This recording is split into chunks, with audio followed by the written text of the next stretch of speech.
professor Ricardo Tim de Souza é gaúcho, né? Claro, daqui do Rio Grande do Sul. Ele é graduado em música, com habilitação em instrumentos, né, pela Universidade Federal do Rio Grande do Sul. E também estudos sociais e filosofia pela Universidade do Rio Grande do Sul, a PUC, onde eu estudei.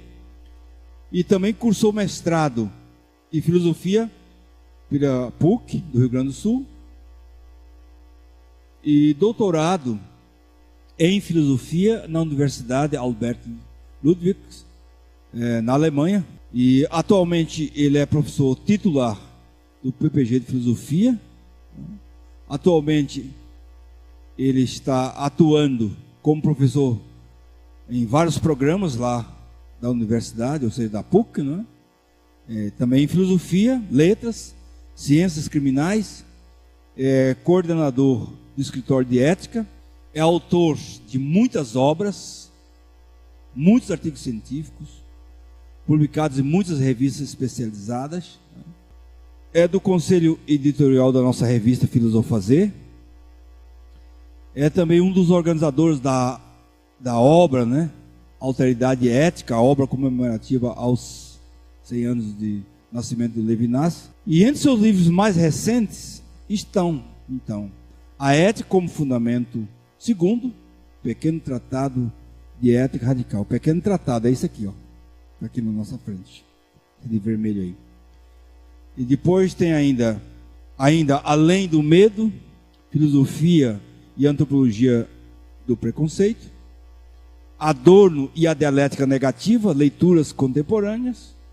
Então, hoje à noite temos aqui essa festa, começando essa festa, e temos você exatamente para ajudar-nos a acender essa vela, e que você nos ajude aqui a pensar exatamente isso. Como tematizar, como problematizar essa situação a partir da ética, ou seja, quais são as motivações, né, os sentidos, as razões, e até eu diria, a atitude filosófica de nós hoje, nessa nossa tentativa aqui de dizer que falar do pensar, do agir, do querer e do fazer é pensar a atualidade da filosofia. Muito boa noite a todos e todas aqui, incluindo, né, os temas que também vão entrar ao longo dessa semana, que vai culminar com os animais, né? Natureza, onde estiver, né? Todos nós, cada vez mais comuns, todos nós, a todos nós, né? É uma imensa alegria estar aqui. Ele não lembrou, mas eu tenho uma fotografia que prova que há 30 anos atrás, aproximadamente, nós tivemos na casa de um amigo comum, na época que o Dúcio vinha bastante ao Rio Grande do Sul, né? Queria então agradecer, uma pessoa também com quem eu muito aprendi, o professor Padre Roque, né? Foi muito importante para muitas pessoas que talvez... É aquela coisa do professor bom que às vezes nem sabe que plantou tantas sementes quanto plantou, né? Então está aqui uma pessoa e isso se estende a todas as novas gerações. É um lugar onde eu me sinto entre amigos aqui, onde olho cada um de vocês e me reconheço, né? Reconheço um lugar de paz, mas não paz de cemitério, um lugar de paz no sentido de pegar junto. Acho que todos e cada um de vocês aqui tem a sua parcela de culpa nisso, o que é maravilhoso. E vou iniciar já dizendo uma coisa, né? Vamos realmente ter que ficar, doravante, cada vez mais atentos. Vejam, nós estamos numa festa de 35 anos de pensamento não neutro, o que quase seria, né, desnecessário dizer, mas infelizmente nessa época nós somos obrigados a dizer isso, e nós estamos aqui com uma espécie, entre aspas, né, como o professor André mesmo disse, uma espécie de altar de livros, né? E vejam, onde muita gente hoje talvez estivesse gostando de botar livros na fogueira, de novo, sim, nós estamos festejando livros aqui. Essa diferença pode parecer muito circunstancial, ela não é. Ela é uma diferença, ela é uma marcação, digamos assim, de posição nesse tempo devastado que nós estamos sobrevivendo, né? Então, nós outros que já temos uma idade que a maioria dos jovens aqui não teve, No meu caso, eu só peguei questões novas, cada ano um pouco melhor que o anterior, nunca ainda as ansiedades, né, atingidas. Eu estava lá, né, no dia aniversário de São Paulo, lá na Praça da Sé, naquela manifestação pelas diretas já, e dali as coisas só foram. E, de repente, de forma que aparenta nós todos ser de modo abrupto, de modo quase inexplicável, inicia todo esse processo reacionário que não é apanágio da nossa cultura brasileira, mas sim, né, de todo mundo. Nós estamos cada vez mais com medo do pensamento, as pessoas não conseguem mais pensar, elas só querem ter certezas, porque ter certezas dá segurança. Enquanto que quem tem dúvidas está na insegurança. Como são muito frágeis, o material humano, né, a massa das pessoas são muito frágeis, elas querem só certezas. Então, qualquer um que levante a bandeira da certeza vai ter logo um imenso séquito, o que é terrível, porque o ser humano ele é justamente o ainda não ter certeza que nos leva. Isso indo ao coração, né, de uma vida consagrada. Sem falar naqueles que nem têm essa chance, nem percebem as coisas dessa forma, vocês imaginam. Então, gente, nós estamos no coração, digamos, de tempos muito medrosos, de muita patologia. Tem muita gente doente, tem muitas relações doentes. Quer dizer, esse encontro aí, tá, ele quase está sempre fadado à possibilidade imediata do fracasso. E isso, então, para nós é completamente terrível, porque nós vivemos em função disso.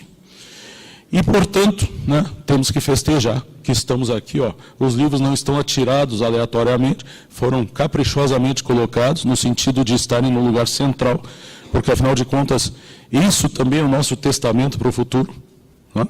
Você sabe que quando aquelas aeronaves, aquelas módulos nos anos 70, 80, Pioneer e outros que foram lançados para o espaço sideral, levavam, então, o máximo de informações possíveis, né? Incluindo obras-primas da humanidade, né? Incluindo figuras, descobertas biológicas, sons, etc., na esperança e na expectativa de que um ser extraterrestre um dia pudesse pegar aquela sonda e descobrir um pouquinho mais de nós. Livros são herança, ideias são herança. Então, é nesse universo que nós estamos. E é desde esse ponto de vista, então, que nós gostaríamos aqui de sugerir algumas intervenções sobre um tema que é, por um lado, extremamente atual, e isso brincando já com o título, e, por outro lado, de extrema responsabilidade para quem fala, porque, como já foi referido, há 80 e tantos anos, um grande filósofo já usou essa temática, logo no pré-Segunda Guerra, para, na sua, vamos dizer, preleção inicial como professor, né, falar sobre a atualidade da filosofia, que é o nosso tema aqui. É evidente, passou-se muito tempo, a gente não vai buscar no passado simplesmente elementos para reproduzirmos, né? Mas a ideia está aí.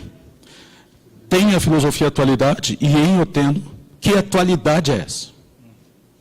É isso que eu gostaria de, digamos assim, sugerir alguns encaminhamentos nesse momento agora que me é dado, né, utilizada a palavra.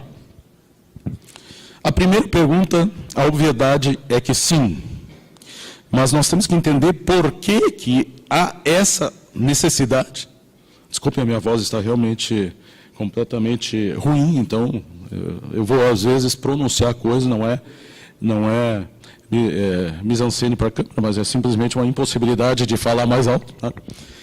Por quê e como se justifica de forma completamente argumentativa, tranquila, a atualidade da filosofia. É isso que eu vou tentar fazer aqui, seguindo um caminho, um roteiro, que me traz, digamos, alguma dimensão, que também é o que eu tentei fazer nesse livro que vocês estão vendo, nesse livro. E o que aconteceu? São 20 anos escrevendo sobre elementos de ética teórica, etc. Há um momento onde a gente tem que ir em frente, porque senão a gente fica também se revolvendo muitas vezes. Então, o que eu tinha de escrever de ética teórica está aqui, né? Agora eu quero pegar outros temas correlatos que eu tive que deixar de lado, justamente para me concentrar ao longo de muitos anos nesse aspecto. Também vai ser uma tomada de posição, ou um elemento de marcação desse tempo todo que nós estamos tentando trabalhar exatamente essas questões. Eu cheguei tardiamente na filosofia, quando normalmente as pessoas já estão formadas, já estão seguindo a sua formação, etc., mas, de algum modo, isso teve grandes vantagens, porque eu trazia maturidades de outros campos, e daí eu não fiquei, digamos assim, impressionado, né, com um campo a mais, e aquilo ali, de algum modo, me tocou, tanto é que eu ainda estou aqui, né? Mas, sempre o dia de amanhã, a gente ainda não o conhece. Bom, eu vou situar em 2 momentos, então, a minha fala, para que a gente tente realmente mergulhar, né, na questão que se coloca, questão da atualidade da filosofia. Primeiro vamos ver um cenário, que é o nosso cenário, que é o nosso mundo, que é o chão que nós pisamos. O que está acontecendo que está a permitir esse tipo de situação, onde, como eu disse, não é apanágio apenas, né, das pessoas que não ocupam uma posição social da intelectual na sociedade, mas também das pessoas que estão também trabalhando socialmente como intelectuais, entre aspas, oficiais na sociedade, sentirem, incorporarem nos seus próprios tecidos e no seu próprio pensamento a dimensão de um forte medo da situação, de uma forte crise, né, de uma forte dimensão de insegurança que está acontecendo.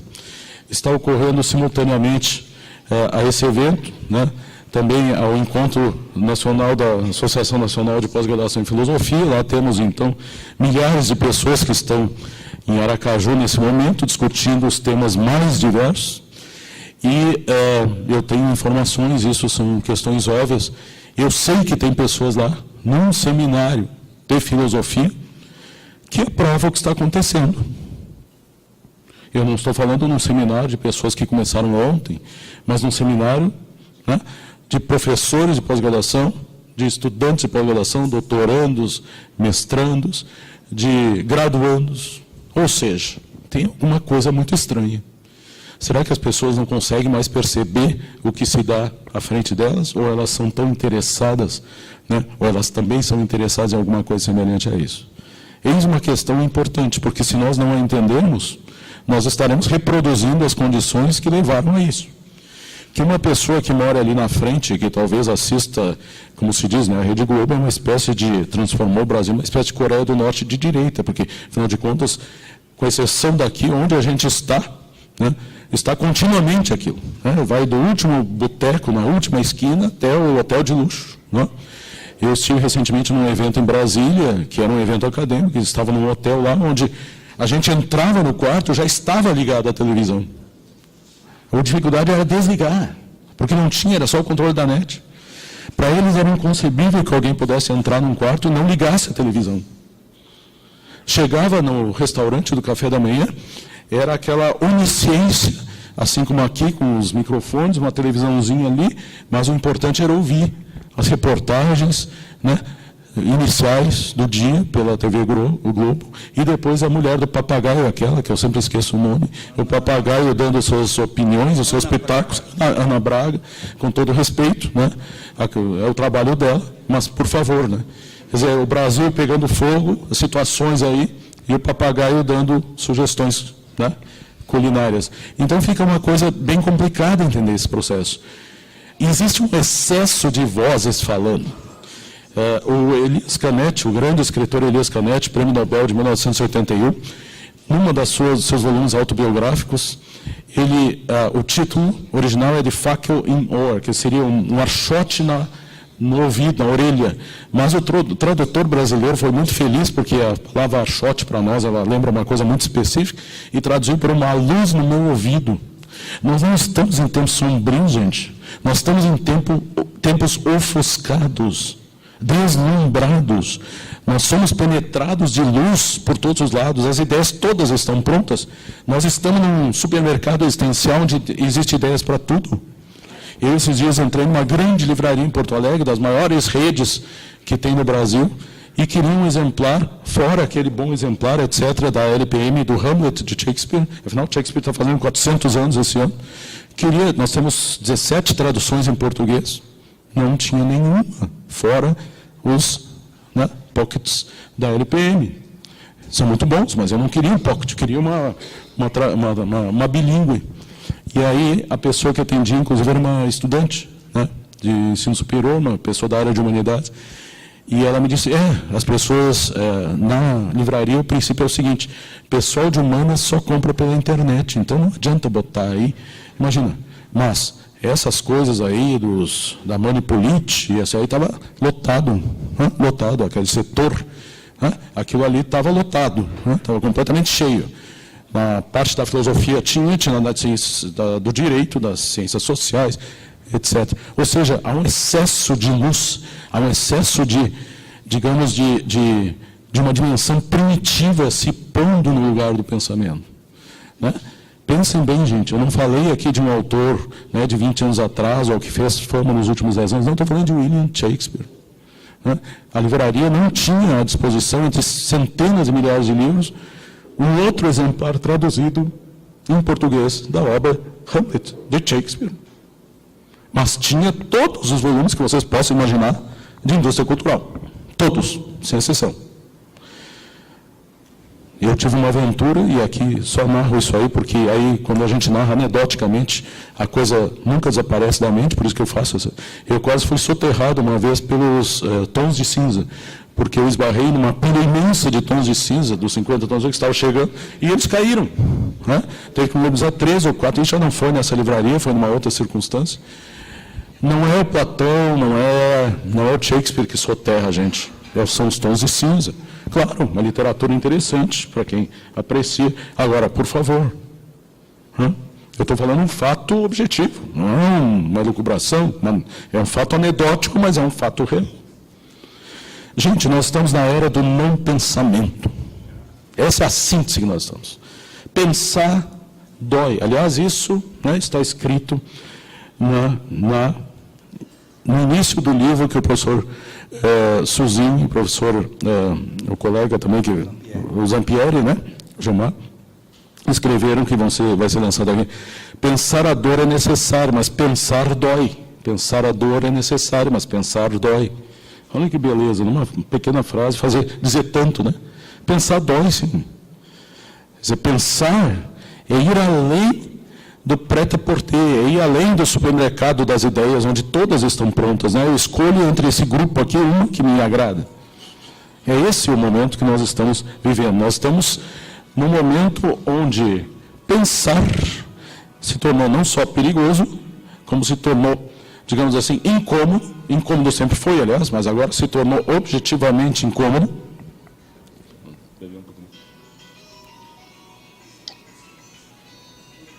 Se tornou objetivamente incômodo, e nesse sentido é por aí que a gente tem que começar. Vamos começar de novo, então, agora já com esse arsenal de dados que eu trouxe para vocês. Onde começou, ou onde a gente considera, pelos anos todos, dezenas de anos de trabalho nisso aí, onde a gente considera que se assenta esse medo, que se assenta essa estrutura de devastação, onde aquelas pessoas que fazem concurso, de repente citam lá o Hegel e o Marx e depois se ofende porque alguém ridiculariza, Queriam dizer Engels e Marx, Mas não sabiam, não tem cultura suficiente para isso. Então, o que acontece? Citam Hegel e Marx, o professor João ali, entrou na história sem pedir licença, sem ter o menor interesse. Quer dizer, a falta de cultura, o primitivismo, atinge a sociedade em todas as suas dimensões. Isso é quase já um encaminhamento para a resposta da questão do estado de exceção, eu nem vou entrar agora. Agora, como é que se vai esperar alguma coisa muito diferente disso? Seus operadores, muitas vezes de direito, vivem nesse nível de dimensão rasa de percepção do mundo. Quer dizer, ao invés de fazer uma meia-culpa, estudar, como eu digo sempre para a minha gurizada, que vai saindo nos cursos que eu dou, desde 98 aulas na graduação de Direito, pós-graduação, etc. Estudem, vão fazer concurso muito bem. Estudem, tem muita gente do outro lado esperando por gente engajada, e por sorte tem bastante. As novas gerações têm. O problema é que, aparentemente, elas não existem, elas estão mais escondidas, porque o protagonismo hoje é do grito. O protagonismo hoje é da ofensa, vamos dizer claramente. Porque se eu ofendo alguém, é evidente que eu estou também me protegendo de alguma coisa, estou criando uma dimensão de diferença, estou tentando desesperadamente dizer que eu não sou o outro. E isso significa muito para todos nós. Então, esses são os dados do tempo. Esses são os dados que fazem com que esse pensamento se torne complicado. Como é, então, que a gente pode situar a origem dessa questão? Vejam bem, gente, eu vou trazer para vocês, alguns aqui com certeza já ouviram isso, mas talvez a parte que não ouviram, porque eu nunca falei dessa forma, vem imediatamente após, quando a gente fizer, então, o rescaldo dos dados que eu vou aqui apresentar, do ponto de vista cognitivo, em termos que a gente pode chamar, seja genético, seja arqueológico. O nosso pensamento ocidental geral, em linhas gerais, nas mais gerais possíveis, aí a gente resgata as dimensões, né, que já no livro do professor Roque estão muito bem colocadas. Ele tem uma matriz que tem uma certa ojeriza à dimensão temporal. Eu acho que isso aí eu já falei aqui, eu falo sempre que posso, né? E a gente descobre isso com uma certa facilidade. Afinal de contas, o tempo existe. Né? Ninguém pode dizer que não existe, ninguém pode fingir que não existe. Quem tentou se deu mal. Na literatura, retrato de Dorian Gray, né? Tantos lugares, né? O tempo existe. Mas que bom seria se ele não existisse. Parece que isso fez lá, gente muito antiga, no tempo dos gregos, criar uma combinação monstruosa. Pegarem os gregos não eram bobos, né? As mitologias, as tradições de conhecimento não são ingênuas. Eles tinham lá uma deidade, um proto-deus, uma proto-figura, chamada Cronos. Né? Nós sabemos, e alguns de nós vamos nos lembrar imediatamente daquele quadro do Goya, Cronos devorando Saturno, devorando seus filhos, né? Porque é um Deus louco. Por quê? Porque ele permite que surja, cria e descria, e corrói, né? E rasura, e transforma aquilo em restos, etc. Ou seja, ele devora os filhos que ele mesmo cria. O que então nossos amigos do tempo do logos, do crédito absoluto no logos fizeram? A gente até pode dizer logocêntricos. Nossos amigos logocêntricos disseram, bom, mas e agora se a gente tentar controlar o Cronos através de uma palavrinha mista, onde a dimensão da organização, aquilo que de melhor o verbo grego legen tem, se articule com essa loucura toda para controlá-lo ou tentar controlá-lo. Pensem bem, gente, daí surge a cronologia. E a cronologia é uma coisa muito estranha, porque ela quer dar uma lógica àquilo que, por sua própria natureza, não segue lógica colocada de fora. Então, a cronologia, nós sabemos muito bem que ela tapa o sol com a peneira. A cronologia é muito importante, nós temos aqui horários, nós temos calendários, as calendas, né? Toda essa tradição, tudo maravilhoso, só que na hora do bem bom isso pouquíssimo importa. Então, se eu tenho alguém do meu ciclo de relações, ou amigo, etc., que está numa UTI, fazendo uma operação, o tempo não passa nunca. Né? Para ser mais light, se o meu time está ganhando e falta 2 minutos, parece que aqueles 2 minutos viram 2 horas. Se o meu time está perdendo, ao contrário. Né? O tempo se precipita. E não é uma questão psicológica. Isso é uma questão do século XIX. Pensar assim, mas esse é o tempo psicológico. Não, não. O tempo é o que se dá como realidade temporal para cada um de nós. Eu vou mostrar por que isso é cabal. Nesse momento, nós estamos apenas no primeiro nível da reflexão, nós vamos mergulhar, e aí vamos chegar numa dimensão muito mais profunda e muito mais forte. Com a cronologia, é como se houvesse havido uma espécie de exorcismo do tempo.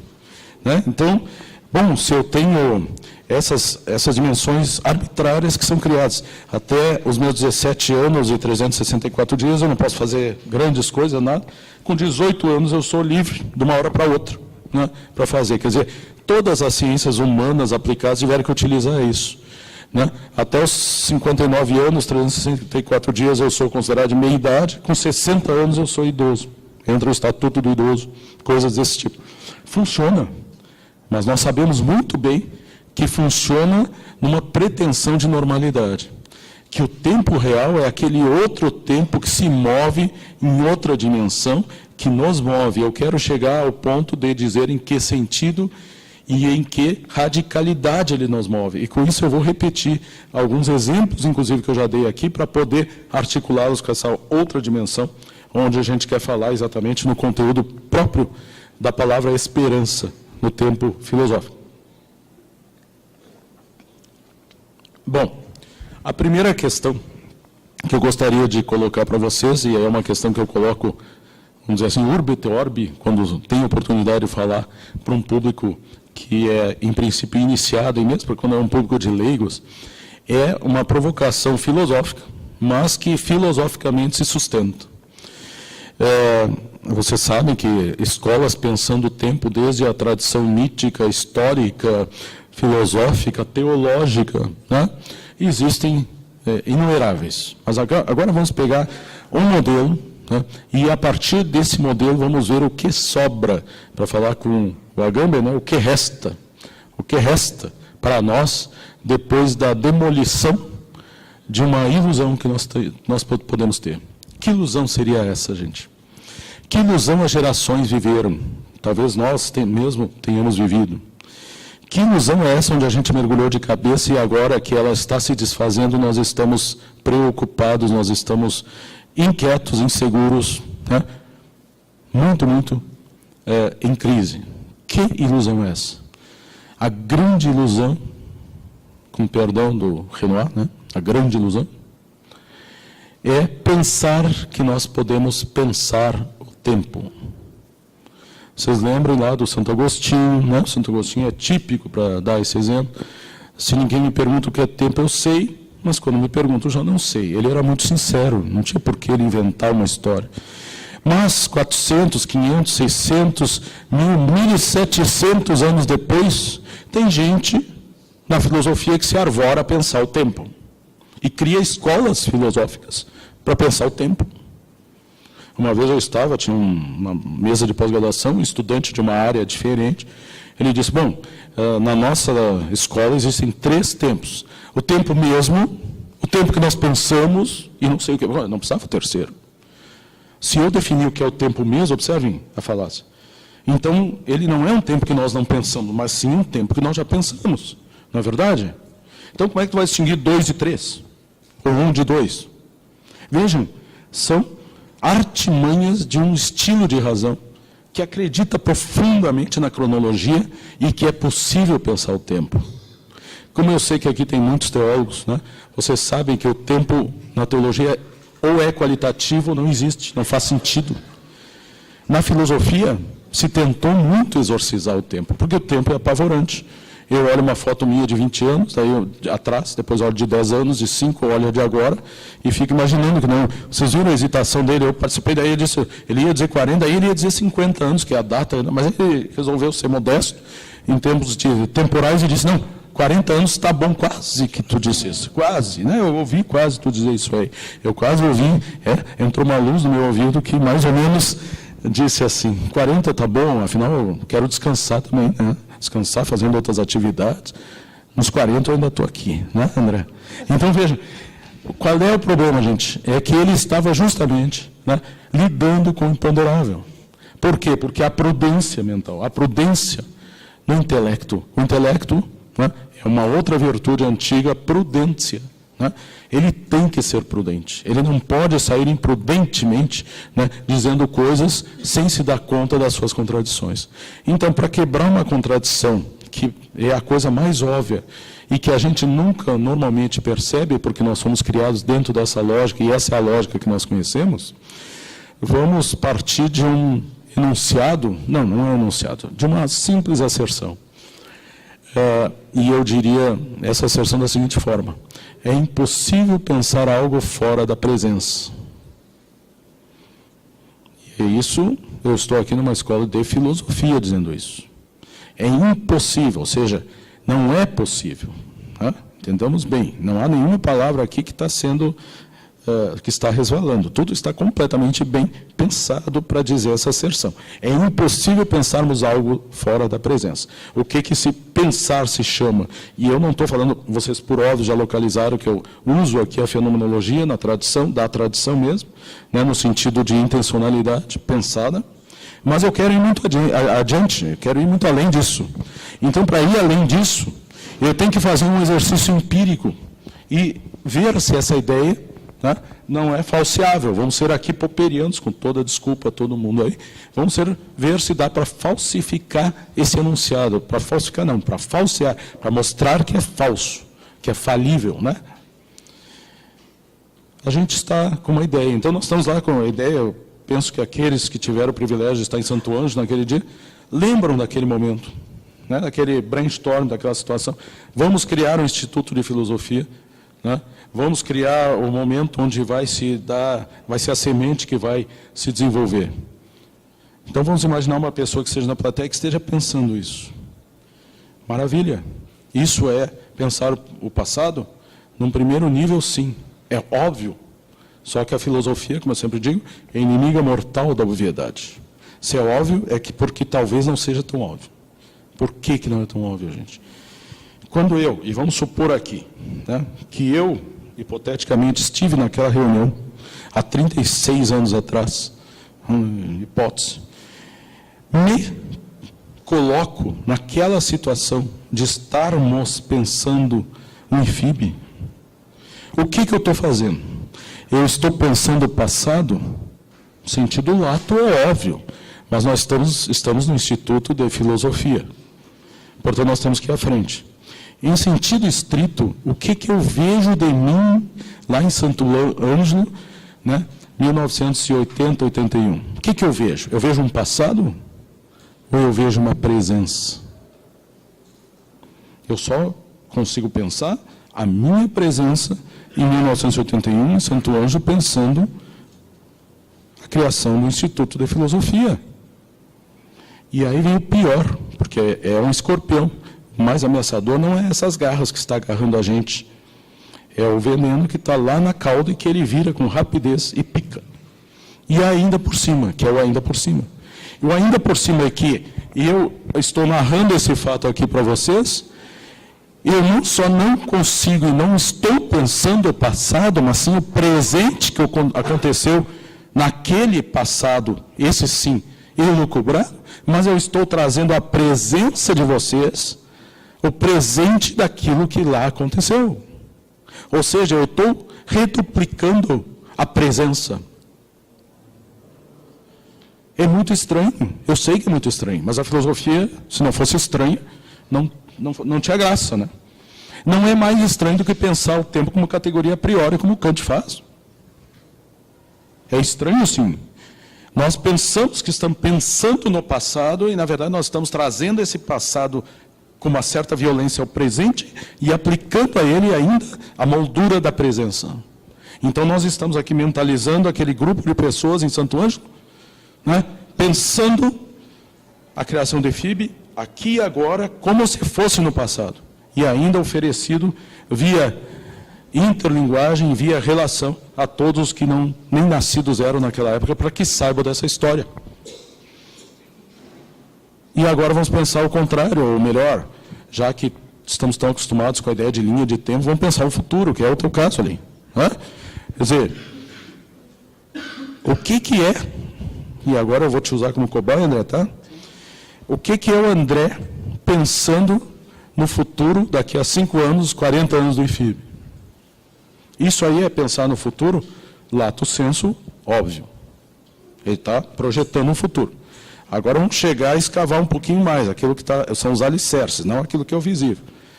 O que ele está dizendo para nós? Ele está nos chamando a conviver com ele numa representação, numa presença dos 40 anos do IFIB, aqui e agora.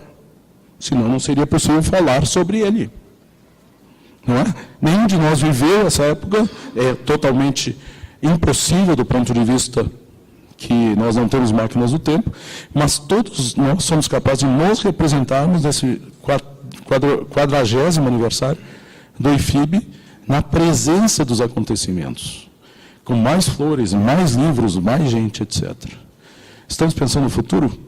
Não. Estamos dentro do molde de pensamento do futuro, carregando a presença do futuro para a nossa presença e transformando essa presença numa coisa muito forte, né? A tal ponto que ela emascara, ela, vamos dizer assim, lança uma espécie de cortina de fumaça para aquilo que realmente acontece. A gente pensa a presença pensando que está pensando futuro e passado. Então isso, gente, que eu fiz, não foi nada mais que um experimento empírico com as ideias de passado, presente e futuro. Nós não conseguimos pensar nada fora da presença. O que isso realmente tem que significar ou deve significar para a filosofia, gente? É que tem alguma coisa muito errada quando a gente quer pensar a temporalidade, o tempo. Tem uma coisa muito errada, por quê? Porque se é correto aquilo que eu aqui coloquei, e se a gente aceitar as premissas de que nós pensamos, representamos, né, apresentamos, e aí vamos desde as tradições que vocês quiserem, da Forstellung, da Darstellung, etc., etc., etc., se esses forem aceitos, a conclusão tem que ser essa. Então não adianta a gente retorcer o cérebro. Isso nos dá um problema. Não conseguimos definitivamente pensar o tempo. Santo Agostinho tinha razão num certo sentido. Por outro lado, o tempo está aí. O tempo está por trás da cronologia, o tempo está se insinuando em todas as coisas, corroendo tudo. Uma dimensão depressiva da realidade é que o tempo a tudo corrói. Existe uma figura maravilhosa, numa obra que eu gosto muito, chamada A Máquina do Tempo, do Herbert George Wells, que está lá num livrinho antigo que eu tinha, né? O Tempo e a Máquina do Tempo, onde um dos primeiros encontros desse, na verdade é uma utopia, vamos dizer, ou uma distopia, né, em termos de futuro. O Viajante do Tempo, o primeiro encontro que ele tem é com uma entidade incrível. Ele vê um grande edifício. Aí ele descobre que são as ruínas de um museu. E quando ele adentra o museu, ele vê coisas que são como livros. O problema é que quando ele toca, tudo aquilo se esfarinha, tudo aquilo desaparece. Então vejam que ideia louca. O museu, que já é algo para preservar, que virou uma peça de museu e que é inabordável. Ou seja, o Wells, naquela fábula do Viajante do Tempo, nos atira de cara, né, no poder da temporalidade, no extraordinário poder da temporalidade. E aí estamos nós, gente. O que acontece agora? É a tese que eu tenho defendido desde lá 90 e pouquinhos por aí. A crise que nós vivemos é a crise da percepção desses fatos. O que acontece? É uma situação que ela é muito sutil. Então não é um terremoto, né, de grande explosão. Os instrumentos de medida desse terremoto são extremamente sensíveis. São aqueles que percebem o que está se passando lá, camadas embaixo da Terra. Quando há um mínimo movimento, ele já traduz aquilo num movimento visível, porque nós somos incapazes de perceber isso. Um sismógrafo muito especial, uma sensibilidade muito especial. Os artistas têm isso. Por isso que os artistas geralmente estão na frente de nós outros, que pensamos com a cabeça, entre aspas. Os artistas pensam muito com o corpo, pensam muito com a sensibilidade, nós pensamos mais com a cabeça. O que acontece agora? Pelo menos desde meados do século XIX, isso, para mim, é completamente cabal, explorando desde a área da literatura, das artes, da filosofia, da criação, da sociologia, geografia, história, tudo mais. Isso é claríssimo. O século XX é testemunha disso, eu já falei disso aqui exatamente, né, nessa sala. Por isso essa questão de Auschwitz, né? Auschwitz é uma simbólica do extremo, é uma simbólica, como diz um pensador, né? Não se trata de um terremoto, porque se trata de uma situação onde todos os sismógrafos quebram, desaparecem, estragam, então não dá para medir, né? Entra o século XX com tudo isso represado. Nós somos gerações, né, que estamos com isso represado, essa inquietação. Nós vivemos a ditadura da felicidade, como se diz. Temos que ser felizes. Custe o que custar, temos que ser felizes. Se não somos felizes, não é um problema subjetivo nosso. É o problema de que nós somos inadequados a uma sociedade específica, onde todos têm que ser felizes, onde todas as cores têm que brilhar, porque tem luz demais. Então, exemplo que eu gosto de dar, já dei certamente em outra circunstância aqui, volto a dar. Chego, né, num crematório, né, onde uma pessoa vai ser cremada, e não sei se estou entrando num crematório num shopping center, porque lá tem uma oferta de urnas do dia, tem não sei o que mais. Aproveite. Pessoas me atendem como se estivesse ali, né, num shopping center. Quer dizer, que tipo de defesa contra a realidade que nós criamos, gente? O que é o altar do capitalismo? É a reprodução enlouquecida dessas defesas. É quando a indústria cultural virou agora o mote central, não é mais algo acidental. Onde, agora eu quero avançar a questão também, que o André disse, onde o estado de exceção se torna visível, não que antes ele não fosse a regra. Pelo menos, desde que o Walter Benjamin disse isso na tese sobre, né, a história, naquelas famosas teses, o estado de exceção é a regra. O que acontece? Que a maioria de nós não tem chance de perceber isso. Agora todos nós temos. É só o que mudou. Não piorou nada, nem melhorou. As pessoas que são proativas, aquela minoria proativa, vou dar um exemplo para vocês, Associação de Juízes pela Democracia, continuam tão militantes quanto sempre foram. Não é? Juiz de execuções criminais, de várias execuções criminais, daquele horror, por exemplo, em Porto Alegre, é um cara que trabalha 18 horas por dia, que vai se acabar nisso, porque ele quer ouvir um por um e fica ali na frente. Bom, essas pessoas vão continuar. E a massa de tecnocratas que está por trás, para que isso não mude, também vai continuar. Só que agora o que mudou é a perspectiva de visão. Então nós estamos conseguindo perceber que o tal do Estado de Direito foi sempre, né, um desejo de alguns e um construto de muitos. Mas que quando se desmanchava esse castelo de carta, o que se tinha ali era dor. E pensar a dor dói. Então não se pensava. Agora se é obrigado a pensar nisso. Aí vocês, a essas alturas, e eu já estou concluindo, devem estar pensando, sim, mas o cara veio de tão longe para só falar coisas depressivas, num momento depressivo, num momento de crise. Eu gosto muito da palavra crise. Sem crise, a gente não transforma a crise em crítica, né? A gente não sai da crise. Eu sempre digo, tu tem que entrar na crise para sair dela. A crise é como se fosse um poço. Tu tem que chegar no fundo do poço para apoiar o pé e pular para fora. Se tu não chega lá, tu nunca vai sair. Se tu não entra em crise, tu não sai dela. Eu digo isso sempre. Né? Nós estamos em crise, tomara que estejamos profundamente em crise. Nós estamos em crise, as pessoas de boa vontade estão em crise? Estão. Eu, no início do semestre passado, estava todos os meus estudantes, uma boa quantidade de gente inteligente, o Oneide conhece a maioria, nós está lá fazendo um trabalho, uma pesquisa lá na PUC também, estavam tão deprimidos, porque nunca tinham visto aquilo, vejam, diferente de nós, né, que já vimos essas situações, os jovens não viram, eu digo os mais jovens, né, não viram. Então não sabiam por onde começar uma tentativa de interpretação. Aí eu tive que trazer um filósofo aí, que é o filósofo das utopias, trouxe o Bloch. Porque nesse momento precisava trazer alguém muito forte, né, que contrapusesse a essa dimensão depressiva o momento da esperança e da utopia. E é exatamente por aí que eu quero mostrar que eu não estou sendo pessimista, eu estou tentando ser realista. Então eu digo, a representação, os poderes do intelecto nos deram uma rasteira. Estamos D4, a realidade nos devasta. Temos duas saídas. Nós blindamos, metemos a cabeça na areia como uma avestruz, ou abrimos o peito e enfrentamos essa realidade.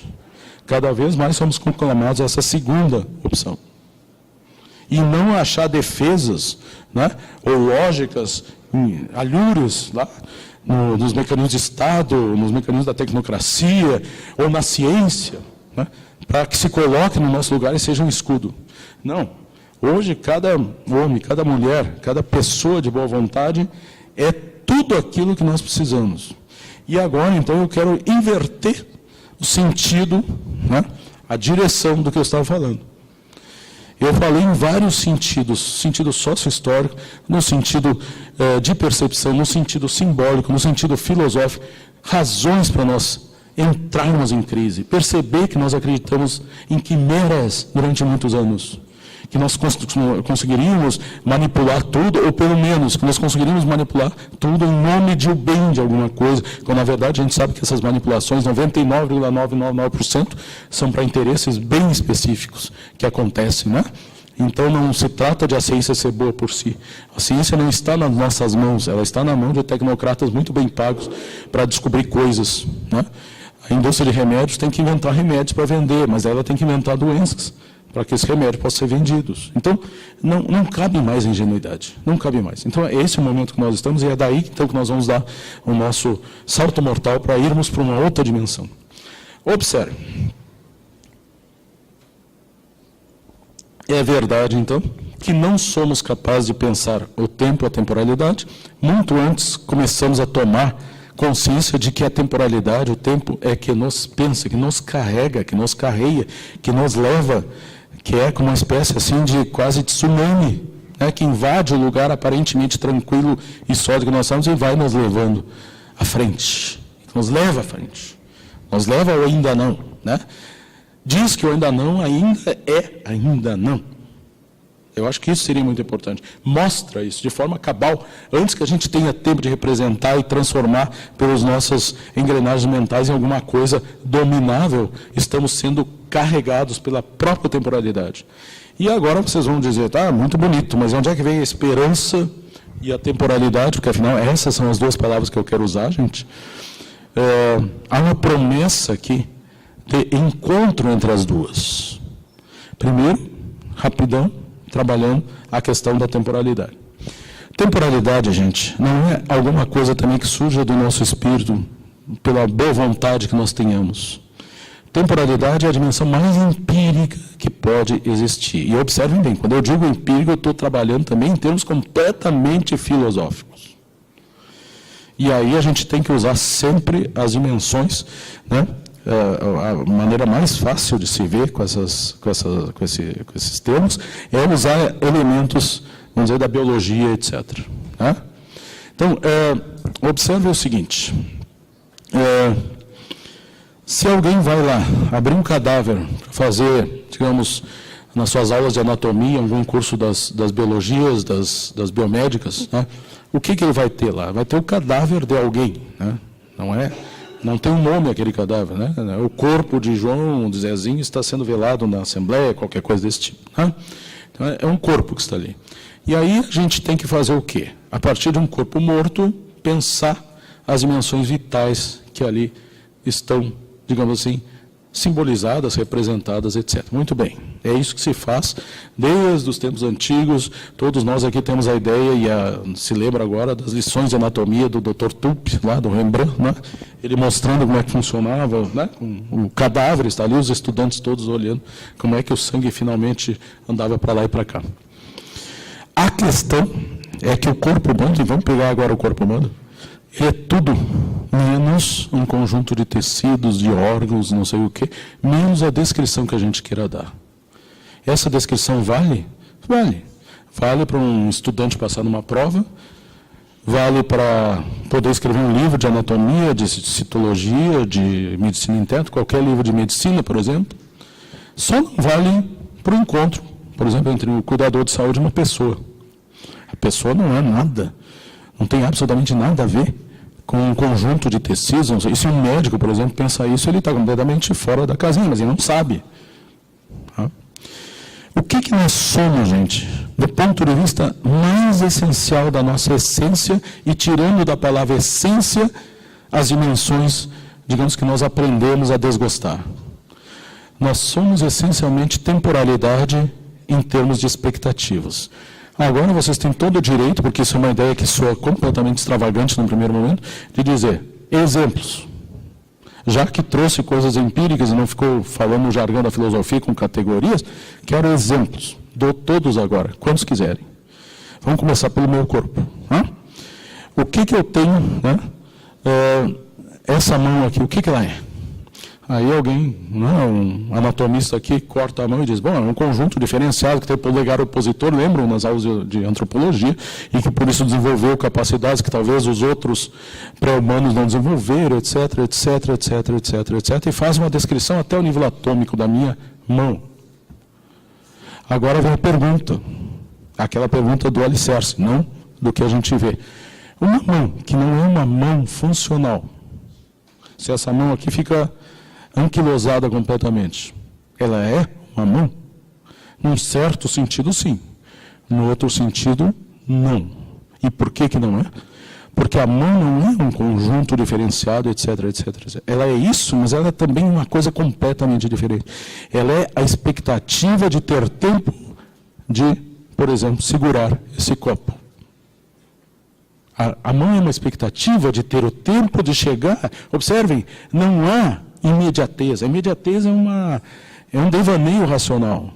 A mão precisa de tempo, ela tem que percorrer o espaço para pegar esse objeto, ou percorrer esse espaço para pegar esse objeto, ou percorrer espaço para cumprimentar alguém. Por exemplo, estou dando exemplos. O que é os pulmões? O que são os pulmões? Conjunto de alvéolos? Não. Os pulmões são conjuntos de alvéolos. Mas eles também são expectativa de que o ar entre e haja as trocas gasosas, né? Afinal, um pulmão onde o ar não consegue entrar e não há trocas gasosas, num certo sentido é pulmão, num certo sentido bem fraco, mas num sentido forte, ele não é nada, porque ele é uma expectativa temporal, nem uma respiração imediata.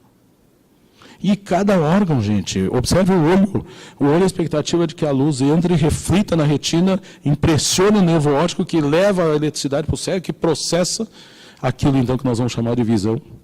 O que é o ouvido? Esperar que o tempo entre e faça vibrar o líquido, que faça vibrar aquele conjunto de ossículos, que, etc, etc, etc. O que é o cérebro? Expectativa, né, de que haja nutrientes suficientes para que ele possa pensar. Que coisa interessante, então. Nós somos, não figuras recortadas no espaço, entidades orgânicas, polímeros, conjunto de átomos, conjunto de moléculas. Nós somos tudo isso. Mas o que nós somos antes disso, e em função do que tudo isso existe, é sermos temporalidade, sermos ainda não. A minha mão ainda não pegou água, o meu cérebro ainda não pensou tudo, a minha biologia ainda não, ainda não, ainda não. Observem que coisa mais, talvez, estranha. Onde a gente procura a certeza, a gente não acha, porque a gente só tem presença, e presença depende muito da nossa capacidade representativa. Onde a gente não procura, a gente acha. E acha uma entidade medonha, porque a temporalidade é assustadora. Ela devora os seus filhos, ela nos torna mais velhos, etc. Vamos pensar em termos gerais. O que agora eu estou apontando? Estou tentando apontar que o tempo, por exatamente ainda não ser completado, e aí os teólogos já podem tirar suas consequências tranquilamente, porque casa perfeitamente. O tempo, por ainda não estar completo, tem uma imponderabilidade, tem o ainda não embutido em si. E isso, de onde é que eu tirei o exemplo, gente? De uma ideia que me surgiu? Não, do próprio corpo. Do corpo de cada um de vocês. Nós não precisamos ir além do nosso corpo para perceber como isso é percutante. Isso é cabal. Nós somos temporalidade, vamos dizer assim. E se nós somos temporalidade, e temporalidade é algo que ainda não decidiu, nós somos tudo menos neutralidade. Essa é uma palavra medonha. Medonha, em todos os níveis. O Derrida, por exemplo, mostra que mesmo numa equação onde se equivale x igual a y, ali não tem neutralidade nenhuma, tem uma violência e a ordem de uma subordinação. É assim que ele diz. Porque eu estou igualando alguma coisa à força a outra coisa. Então, gente, o que a esperança tem a ver com isso? Ora, o problema é que se nós seguirmos essa linha de raciocínio e conseguirmos, ou considerarmos que ela é válida para nós, parece que a resposta vem quase que ao natural. Aliás, eu já usei. Eu usei, só que usei de uma forma diferente. Usei a palavra expectativa. Quando eu disse, a minha mão é a expectativa de poder agarrar alguma coisa. Né? Hipótese. O meu olho é a expectativa de que a luz entre. Eu estou falando de expectativa, mas o que repousa no núcleo da expectativa? Dessa dimensão expectativa. Há uma espécie que está ali, uma esperança. Uma esperança sábia, assim, uma docta espessa, para falar com filósofos antigos. Observem o seguinte: nós não podemos ter esperança. O que eu quero dizer com isso? É impossível nós termos esperança. Porque ter esperança significa que nós poderíamos não ter esperança. Não é possível. Sabe por que não é possível? Porque esperança é a temporalidade do ainda não. Portanto, é aquilo que nos constitui. Então, nós não temos esperança. Nós somos esperança. Não é agora que ele aqui tenha uma esperança. Muito bem, pode ter, mas essa é uma esperança segunda. Essa é uma expectativa antes que uma esperança. Esperança do ainda não, compreendem? Nós não temos como nos livrarmos disso. Sabe, agora eu gosto de dar exemplos empíricos e cabais. Todos nós estamos aqui, alguns até se deslocaram de longe para aqui estar. Estamos aqui vestidos normalmente, razoavelmente confortáveis, bem confortáveis. Por quê? Porque nós temos alguma coisa que nos levou a que realizássemos todas essas atividades. Observem, se a gente fosse pensar em não ter esperança do ponto de vista, né, inclusive de uma depressão clínica, aí nós não levantaríamos hoje de manhã do nosso leito, da nossa cama. Vejam bem, gente, o suicida tem esperança. Que a gente vai dizer, coitado, perdeu todas as esperanças. Não. Ele teve energia, por exemplo, para, infelizmente, se dar um tiro, ou as crianças agora pegaram a mania do enforcamento, vocês viram, né? Quer dizer, qual é a esperança que está aí? Que aquilo o livre da situação que ele está vivendo. Até o suicida não consegue se desvencilhar da esperança. Gente, eu vou usar uma palavra aqui que vocês vão entender o sentido. Isso é muito louco. Quando a gente substitui, a gente fala muito em substituir o ter pelo ser, né? Acho que nas pedagogias se usa muito isso aí. A gente diz que as pessoas só querem ter, não querem mais ser. Mas então nós vamos ser radicalmente, no sentido de raiz. Nós somos esperança, não há como não ser. Quem quer tirar a esperança da gente já faliu antes de começar. O dia que nós não levantarmos para fazer alguma coisa, né, no sentido do ainda não conseguido, aí o horror venceu, a morte venceu, Auschwitz venceu. Aí a gente botou fogo nos livros mentais. Nós não temos esperança, nós somos esperança, nós não temos tempo, nós não dominamos o tempo, nós somos temporalidade. E temporalidade e esperança dão as mãos, se unem, se articulam, para que haja a possibilidade de um encontro. Porque a única coisa criável no nosso universo é o encontro. Ainda o artista que utiliza as tintas para fazer belas pinturas, ou o músico que utiliza os sons, ou sei lá, né? Ele está refazendo algo que já estava feito a partir da matéria-prima. O encontro, gente, não tem matéria-prima nenhuma. Ele é um susto. Porque vocês já encontraram alguém que já tinha encontrado? Aí a gente usa a palavra reencontro. Essa palavra reencontro é meio estranha. Pode existir. Mas o encontro verdadeiro é aquele onde eu não permaneço mais como eu era e quem eu encontrei também não permanece mais como era. Portanto, se criou algo novo naquela situação. Então, é a única coisa criável no nosso universo é o encontro. Já perceberam? Quer dizer, o espaço de encontro é o espaço da criação absoluta. Vejam, nós estamos, então, numa situação onde tempos se encontram, tempos diferentes. Não existe o tempo, a temporalidade. Existem infinitas temporalidades. Existem singulares temporalidades que se infinitizam. E aí nós estamos às voltas com essa dimensão. Quer dizer, o nosso problema, paradoxalmente, na minha percepção, é que nesse universo, como eu disse, nessa terra inóspita que nós estamos nesse momento habitando, né, eu torço, e agora vocês entendem, vão entender por que eu estou sendo forte nessa expressão, torço pela crise. Por exemplo, eu vou dar um exemplo só para vocês. É um horror o Trump, não é? Todo mundo aqui concorda. A Hillary, não é um horror, não, imagina. Gente, qual é a diferença entre o Trump e a Hillary para nós, por exemplo? A diferença é que a Hillary tem toda a estrutura de hipocrisia que ela pode ter para mandar a embaixadora para Honduras, para Paraguai e para o Brasil, coincidentemente, para dar golpes, criar guerras. O Trump é louco? Muito bem. Eu prefiro o Trump. Vocês entendem? Estão entendendo por quê? Para que a hipocrisia não vença. Claro, eu não prefiro o Trump. Eu estou pensando que algumas coisas sinceras podem ou devem acontecer. Um louco que diz as maiores perversões mentais, ele diz o que muita gente pensa, gente. Senão ele não diria. O Bolsonaro diz o que diz, porque ele sabe que tem muita gente que apoia. Não adianta a gente fica chocado, fica entristecido, fica irritado, regurgita, como tu já disse. Tudo isso. O fato é este. Então, gente, nós, enquanto ocupamos o papel social do intelectual, e isso faz parte de todos nós, em todos os momentos, todos nós que estamos aqui estamos ocupando esse papel, nós somos o quê? Esperanças com duas pernas que tem que aguçar a crise. Tem que chegar para uma pessoa que não quer conversar e, apesar disso, atirar uma semente, né, de esperança. Ela não sabe que é esperança, mas é. Então, lá sou eu, por exemplo, um sacerdote, estou numa missa. Daí vem, no fim da missa, falo sobre as situações concretas do PEC 41, sei lá, coisa. Aí no fim da missa surge alguém lá e diz, o senhor, isso é uma missa.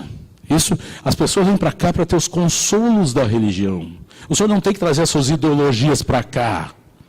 Aí qual é a resposta que eu dou? Meu senhor, minha senhora, esqueça sua catequese que estudou há 80 anos e vai ler a Bíblia. Faça uma coisa que nunca fez.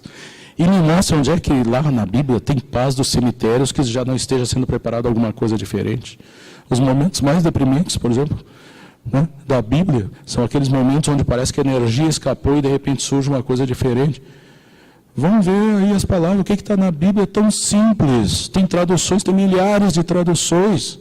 Por que a senhora acha que religião é escapismo? Onde é que vem essa ideia? Religar o que com o quê? Para que vir numa igreja para ouvir coisas que a senhora já sabe e conhece? Não, tem que vir aqui para ser provocado. Afinal, quem é chamado a atenção em qualquer escola filosófica ou em qualquer religião, tem que ser abalado nos seus alicerces, ora. E eu quero crer que quem tem vocação, né, para missionário tem isso muito na carne e no sangue, porque tem muitas ordens, talvez, menos, digamos, temerárias até na condução das pessoas. Então, gente, o nosso protagonismo é o protagonismo da esperança. Vejam, isso não é sermãozinho, isso não é, como é que eu vou dizer assim para vocês não me entenderem mal, isso não são palavras edificantes, são constatações cabais da nossa realidade. Então, eu já dei o exemplo empírico, não preciso dar mais, acho que não preciso dar mais. Se precisar, depois, na hora das perguntas, eu dou quantos vocês quiserem. Eu sou esperança que anda pelo mundo para causar a crise. Porque é disso que nós precisamos. Sem crise, sem entrar em crise, nós não saímos dela. Por que nós estamos vivendo também esse mundo e esse tempo tão terrível? Porque o medo é tal que transformou todo mundo em tigres amedrontados, né? São tigres na internet, dizem qualquer coisa, atacam pessoas na rua. Aí as pessoas ficam totalmente atarantadas, dizendo, onde é que essa gente estava antes? Estava exatamente no mesmo lugar e no mesmo local que estão agora. O que Humberto Eco disse? A internet transformou o idiota da aldeia num portador de verdade. É verdade. Agora, isso não nos dá álibi para ficarmos só na nossa indignação. Nós temos que ser criativos, temos que puxar o tapete para o bem do mundo. Isso é...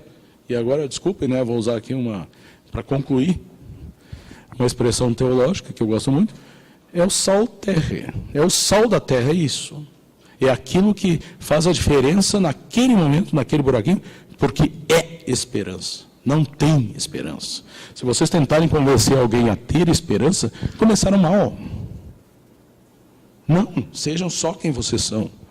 Vocês são a maior expressão de esperança que vocês podem dar, sem ainda dizer uma palavra. Se as pessoas precisarem de uma palavra, aí vocês usam da palavra.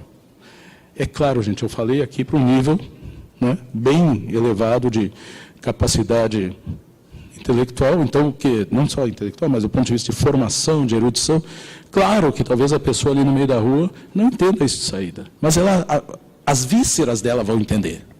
Se ela tiver ainda, se houver acesso a esse lugar recôndito da sua própria pessoalidade, da sua própria temporalidade.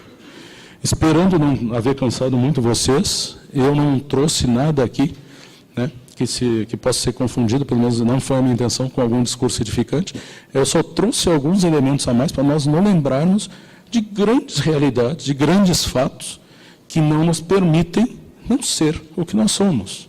Então, o meu desejo para os próximos 35 anos do IFIB é que essas esperanças parem de ter esperança, sejam esperança, e cada vez mais tudo frutificará. Muito obrigado, né, pela paciência.